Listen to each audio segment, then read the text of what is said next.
good decisions and to enjoy every year for the rest of their lives. And that's when you know you've got your money shit together. The rest of this book is going to go through my 5P process for long-term financial freedom through investing in property. It's okay to dip in and out of the sections and chapters in the book, provided you read about the preparation stage, which covers our revolutionary 5-2 approach to money management that will change your life forever. The planning and purchase stages are important for anyone wanting to buy property. If you're a die-hard share lover, the portfolio section will not be for you because it's about building a property portfolio. Pay down might be worth skim reading at first and revisiting later when you get to that stage in your life. Along the way, we'll also be talking about giving back because studies show that helping others makes us happier. If you reference Dunn & Norton's book, Happy Money, I'm very proud to say that we've taken the 1% pledge on behalf of our companies, Golden Eggs Investment Services Pty Limited and Golden Eggs Mortgage Brokers Pty Limited.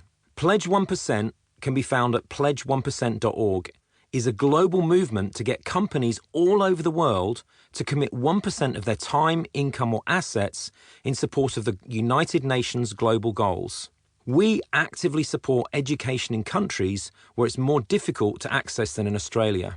By buying this book, a contribution has been made on your behalf towards educating kids in Zimbabwe. So thank you for this contribution, and as you read through, look for other ways that you can help to contribute more. Chapter 1. Why we're here. What we believe. I believe that everyone in full-time employment can get their money shit together and fund their own retirement, not rely on government handouts and not rely on family members to support them. My calculations show that it's perfectly possible to support ourselves, and we only need to look at the fact that the minimum full-time wage after tax of $35,000 is more than double the $15,000 a year paid to cover the living costs of unemployed and the pensioners. The only trick to it, though, is living our working lives on 80% of what we earn, not what typically happens, which is living on between 95 and 105% of what we earn. Of course, the more we earn, the more we can afford to spend during our working lives, and the more we can save to provide for a better retirement. My second belief is that it's possible for anyone to learn how to organise their finances so they can both enjoy life now and prepare for retirement. My third belief is that everyone needs an education, and we need to keep educating ourselves. A lot of us leave school at 16, 18, 21, and then education stops. The problem is that no one teaches us about finances and budgeting and how to do a tax return. It's also difficult to find someone we trust to talk about money. This book's not about doing tax returns, but it is about managing our own money. And I think it's probably much more valuable than some of the other things that we learned in high school, like Pythagoras. When I was trying to teach 13-year-olds maths, they'd ask, "How is this going to help us?" I'd sort of bumble through and say, "Well, it's the process of learning and the application of logic," or "staying at break time and we can discuss it further." We really need to be teaching kids and adults, people of any age, how to be good with their own money. And lastly, I believe in great holidays.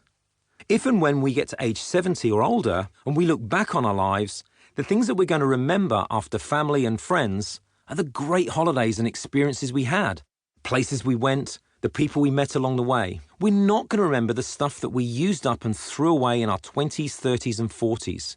Unfortunately, when we look at where people spend their money, way too much of it is spent on takeaways, expensive clothes and gadgets. At 70, all that stuff is just landfill. We might remember the odd 1 or 2 items of clothing or gadgets we had, or the upgrades to the gadgets that we bought, but we're much more likely to remember our family and our friends, the things that we achieved personally in our lives, and the memorable stuff that punctuate our years, like holidays. When we go through this process of looking at how to live on 80% of our income, part of the 80% should be spent on travel or holidays. My background. I wasn't born into money or wealth. I'm the third eldest of 9 children, with 2 older sisters making me big brother. I don't consider 9 ridiculously large, but yes, it is too many to fit in a family sedan, and no, we're not Catholic. Plus, we always had a TV to answer the standard questions my family always gets asked. One of the favourite games for the bigger kids to play on the many rainy days in England was Monopoly. My 2 older sisters and my mum's best friend's daughter, who was my age, and I would play for hours. I loved our games of Monopoly and had a gift for being very...